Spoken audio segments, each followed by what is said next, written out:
Going with a change of pace for this video, I thought I'd take a look at 3 pieces of formerly lost Top Gear media that I have now recovered.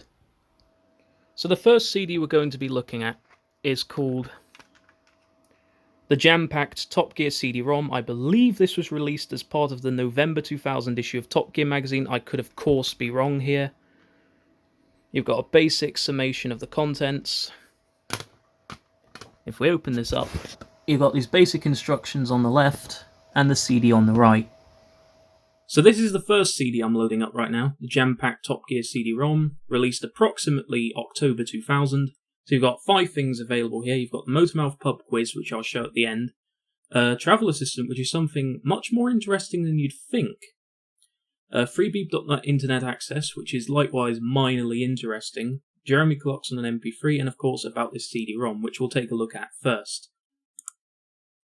So here just gives the credits of who was responsible for this CD. Ivan Berg, of course, he was big in regards to Top Gear related media throughout the 1990s through to the mid-2000s in fact. The CD-ROM was collated and mastered by Networks Electronic Publishing. So what we're actually going to take a look at now is Jeremy Clarkson on MP3. So there are 6 audio files in total, modified in July 2000, and equate to about half an hour of audio. These are excerpts from his 2000 autobiography, Born to be Riled. And what's unusual for the time is that these are an audio transcript, sort of a precursor to an audiobook. I don't believe it's the whole book because it's only half an hour long. Born to be Riled, written and read by Jeremy Clarkson. In a previous life, I spent a couple of years selling Paddington Bears to toy and gift shops all over Britain. Commercial travelling was a career that didn't really suit, because I had to wear one. Land of the free, home of the dim. My seat was in its upright position, the table tray was folded away, and all my electronic games were off. But despite this, the stewardess was coming down the aisle like an Cassette missile. "Sir," she smiled, "you're going to need to uncross your legs for takeoff. It's a federal requirement." Shall I go on? OK, how about this? A sticker affixed to the side of a huge rubbish skip warned passers-by not to clamber on the refuse-collecting device.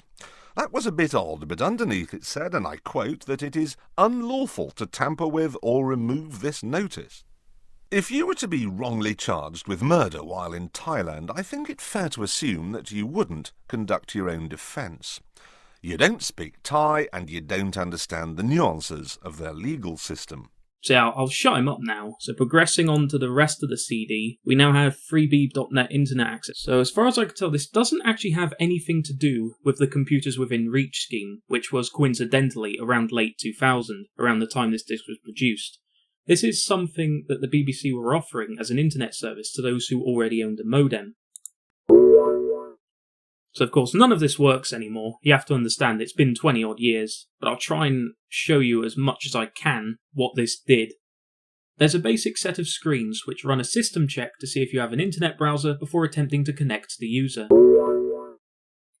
So now it's calling to open an ISP file, which is very unusual. That's like a very direct route of accessing the internet. So it looks like this in Internet Explorer. It's got the entry name, which is the web address. You've got the phone number, which isn't my phone number, so I presume this is a phone number from the BBC. Country code 44, which is the United Kingdom. Signup.beeb.net. I'll get onto that in a minute. Server address, again, this isn't my IP address. I don't know what it is. I presume it's something owned by the BBC. So I've got a DNS address and alt address, which again isn't connected to me at all, so I presume this is something that the BBC used as a centralised web service. And what this website was, I've just got an example up now. Unfortunately, this is the earliest capture we have available to us. There are earlier ones, dating back to 1999, but they weren't captured properly. And it's just, the BBC's old internet provider service, which obviously is no longer operational. And it's sort of a central hub to all the BBC's different websites they had at the time, because although you may now have everything as part of the BBC website, certain TV shows like Top Gear, of course, having their own distinct URLs, back in the 2000s, it was complete havoc. You had BBC which was the BBC's interactive website. You, of course, had independent websites for certain shows, but they were sub-sites. So, for instance, Top Gear was topgear.beeb.co.uk, if I recall correctly. you've got TV Guide, you've got BBC Magazines. All of these were separate websites. Well, BBC Worldwide had multimedia and magazines, for instance. And then, of course, you went to the Radio Times website to look at the TV listings. So returning to the CD-ROM, what's really interesting is we have this travel assistant. So it takes a while to load this up. Now, what this purports to be is something called the BBC Digital Travel Assistant. Accident is partly blocking the A14 into Cambridge. Inverness police say the A939 remains closed south of the No escorting problems on the A53. And on the Lower Ormo Road, city-bound at Donegal Pass. Now, of course, we have a product gallery here, and the language used is quite peculiar, and I will try and explain as best I can why it has been presented in this manner. So we have a basic brief here, showing what this product was going to be. Notice how everything seems to be in the future tense here. And that is because this product, for all intents and purposes, never actually existed. It was a prototype that this CD-ROM unveiled to the world, and indeed had a news article from around the time showing that it was included as part of this Top Gear CD-ROM, but the product never made it to market. It never made it beyond these basic prototype drawings. But as you can see, it is very similar to the pre-existing PDA, which of course evolved into the modern-day smartphone. And what they wanted to do is they wanted to corner the maps market, because this was 2000, of course. Many cars at the time did not come with a sat-nav as standard. There were aftermarket units, but at the time they really weren't that good. So really, the idea of having a pocket-sized map that could automatically locate you and direct you to where you wanted to be was invaluable. And of course, again, you have what would have potentially been a game-changing cellular phone. Let's look at that absolute stupidity. I mean, it looks like something out of Spy Kids. There's no way that would have worked. Even if you built that into the helmet, it would still look equally stupid as it does here. And here we have something that looks eerily like a smartwatch. So yeah, this is honestly something that Homer Simpson would have come up with, because the watch itself is part of the device. I mean, you just have to realise, this was 2000, alright? How heavy and how big were the average consumer goods? I mean, even the original iPod wasn't out yet. And the original iPod was quite a clunker compared to its successors. So this thing must have weighed the better part of a kilogram. There is no one who would have worn this around their wrist in 2000, unless they were a bodybuilder of some sort. And what's really sci-fi is the BBC believed that this would have been integrated into new cars at the time.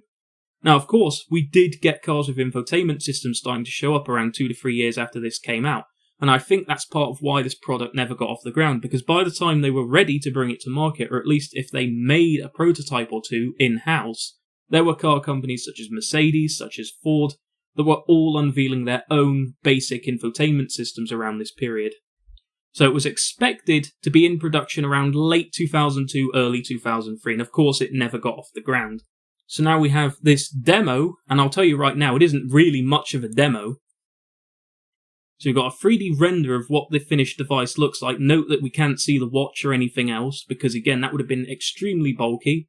And it looks like you can interact with this, because of the way you click the screen.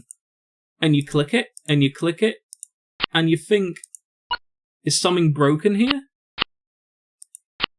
Because you can click the buttons, and if you look, you can see the mouse tip actually changing. But no, they made this demo, which is really just an image with clickable elements that aren't clickable. So all you can really do here is click back. What's even more peculiar, but I won't do this because God knows if this application even works anymore, is they actually had the application they intended to use on this device fully made. So they had the software, now they just needed to make the hardware, and of course they never made the hardware. So I've no idea how much money BBC poured into this, but it was a wasted venture in the end. So now the final thing on this CD-ROM is the Motormouth pub quiz.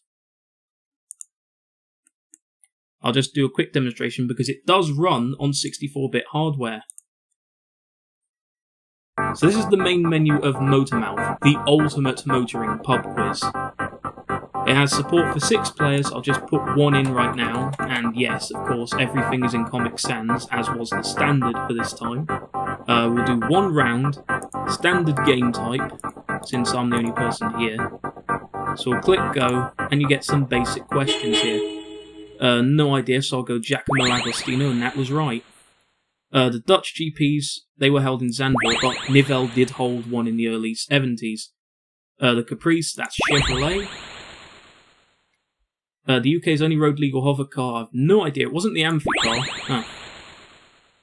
Dunlop's revolutionary tyres, I have no idea, so I'm just gonna... Oh, they were called De Novos, that sounds like a laptop.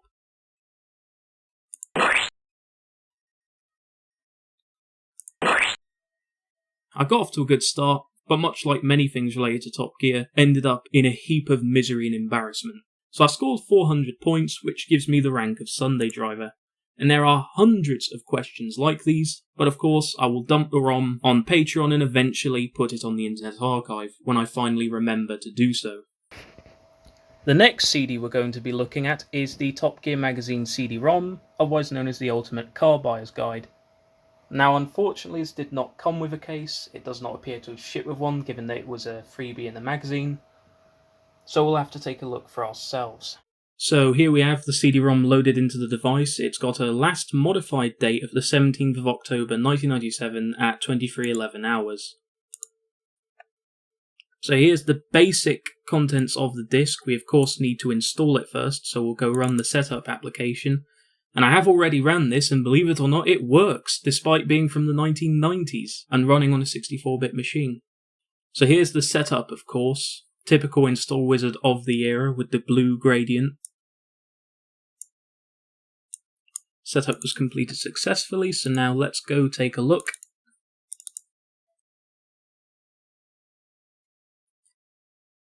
And here we are.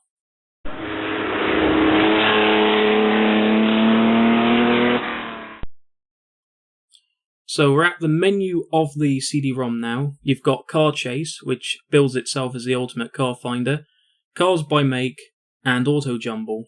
So have a look at Car Chase for a minute. You've got the body style of the car, which you can choose. You've got your price range. Petrol or diesel, power assisted or manual steering gives you an idea of how old this CD-ROM is. And gearbox, manual or automatic. So let's say for instance, I want a nice easy driver's car, petrol powered, power assisted steering, automatic gearbox, hatchback, say in the region of £7,000. I want decent fuel economy, not really fussed on performance, decent levels of security, decent levels of safety, convenient towards a driver, and somewhat comfortable to drive. And yeah, just as I expected, no results matched your search, so evidently the new car market in 1997 was quite dire. So returning to the menu, we now have Cars by Make. So it's fairly concise. So for instance, if you select the BMW 328i from 1995, it loads up the photo, tells you the car, the body type, where it's from, the number of doors, the number of seats, new price, and insurance warranties, which of course none of this is relevant anymore. And what's interesting is this has information for virtually every car on the British market as of late 1996. So for instance, we have this, the full-bore Mark X, which is quite clearly a Hindustan ambassador. This is a car that pretty much no one would have wanted in the mid-1990s except maybe an Indian immigrant or someone hankering for the old days, in which case they probably would have bought a Nissan Figaro instead. So this is absolutely concise. Any car you think might not be included, like the SsangYong Corando for instance, or the Tata Gurkha, which I don't even remember being sold in this country and looks kind of like a downsized Land Rover Discovery. But yeah, every single car within 4 years of the production of the CD-ROM is included on this disc, with a full set of information for those interested in buying them. So now finally we have Auto Jumble. We've got about this CD-ROM. So here we have information and help, and what's interesting is the Top Gear magazine's new car database was allegedly set up in May 1993, which predates the introduction of the magazine by 3 months. So we have two screensavers here. So the first one we have is this.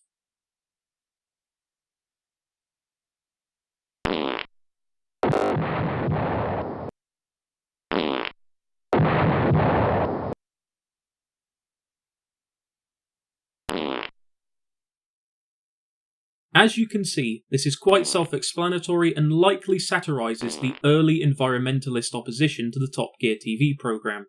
The second screensaver is much simpler and lacks sound effects, but is basically an advertisement for the magazine, displaying one of 7 different issues, and you would not believe how many times I had to re-record this just to get all 7 to appear.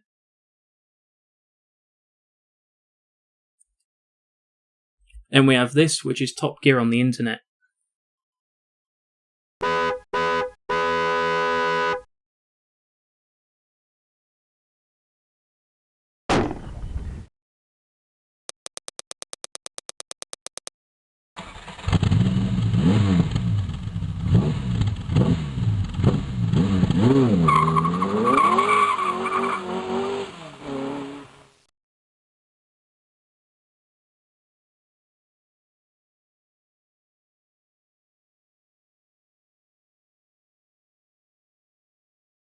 I got to know it pretty well, and I can tell you it felt, and still does feel, as tight as Vanessa May's G-string.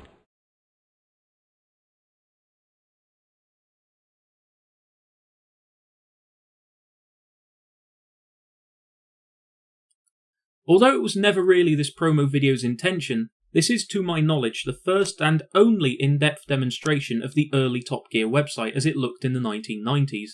It's quite interesting to see how divergent and, dare I say it, soulful this is compared to the later, more corporate and formal web designs in the decades which followed.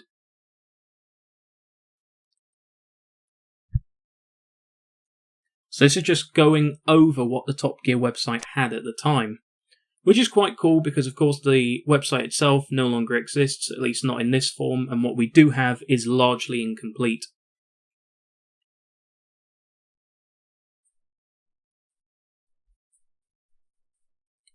So that's the end of that little movie. So here we have an offer for a mouse mat. I would love to get my hands on this mouse mat, but there are probably maybe single digits of these left in the wild. I mean, this is more than a good enough template. I could remake this in Photoshop no sweat using the Helvetica font, but to get an original one of these would be quite the feather in my cap, I think.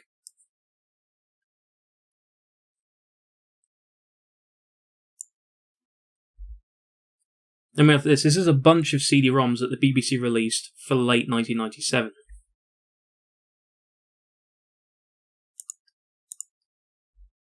Lastly, here are the credits for the CD-ROM. It was programmed by Tech, the same IT consulting firm that worked on the official Top Gear website, and was produced by Ivan Berg. So now we come to the final part of this CD-ROM, which as a lost media archivist has me mildly ecstatic.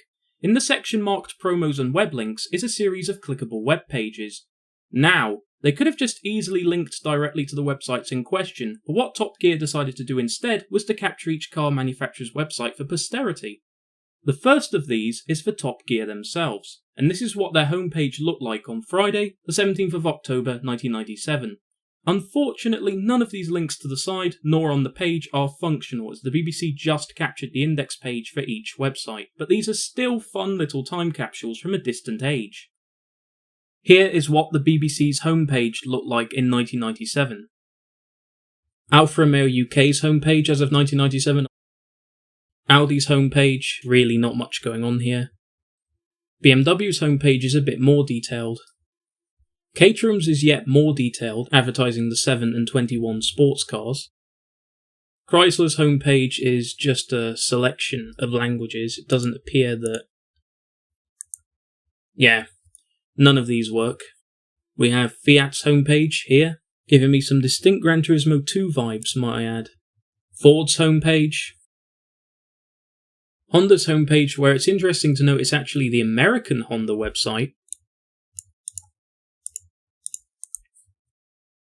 Here we have Isuzu's website, which is also the American website, it would appear, as it's advertising the rodeo, and yep, down there it says 1997 American Isuzu Motors Inc. Jaguar. Kia's website is slightly more interesting, again with an animated GIF of the badge, revealing an enter button, along with 2 of the new cars available at the time.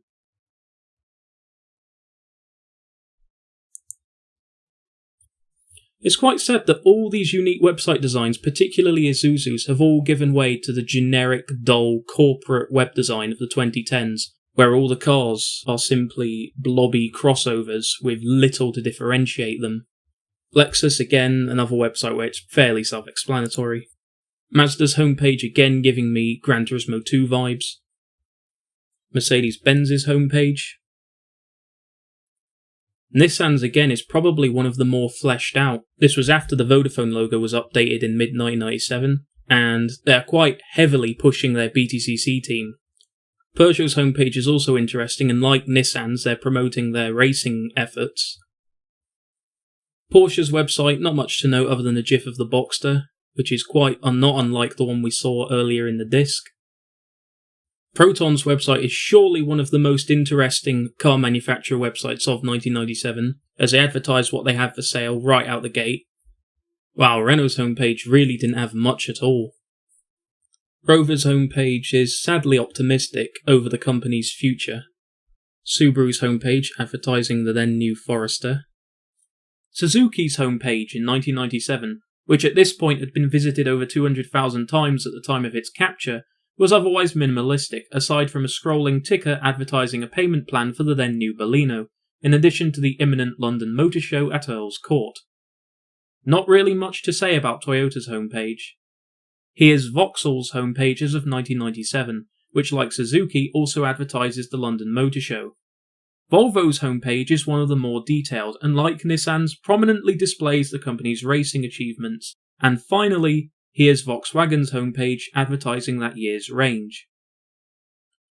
And the last thing we're going to be looking at is the Jeremy Clarkson's Laughing Gear cassette tape, which was issued as part of the March 1996 issue of Top Gear magazine. It's only 20 minutes long, but it does have some unique quips from Clarkson himself. You buy a car to do a job, to move you, your family and some luggage as efficiently and as cheaply as possible from A to B. You buy a fridge to do a job too, to keep your milk from becoming cheese. So how come there are 133 car magazines out there, and not one that I know of anyway about fridges, or microwave ovens, or tumble dryers? This is because the car is more than simply a tool. That more or less concludes the video. I hope you've enjoyed it and that I haven't been too boring, and I solemnly promise that this will be the end of my relative radio silence since mid-January, as I have had to do a lot over the past couple of months. I am happy to announce that GearKnob, my website for documenting and eventually blogging all things to do with Top Gear, is online, and that this channel, along with the Discord server, will be rebranded during the next few days to reflect this. Once more, thanks for watching, and I plan to follow this video up with a more detailed look into Top Gear related lost media later this month.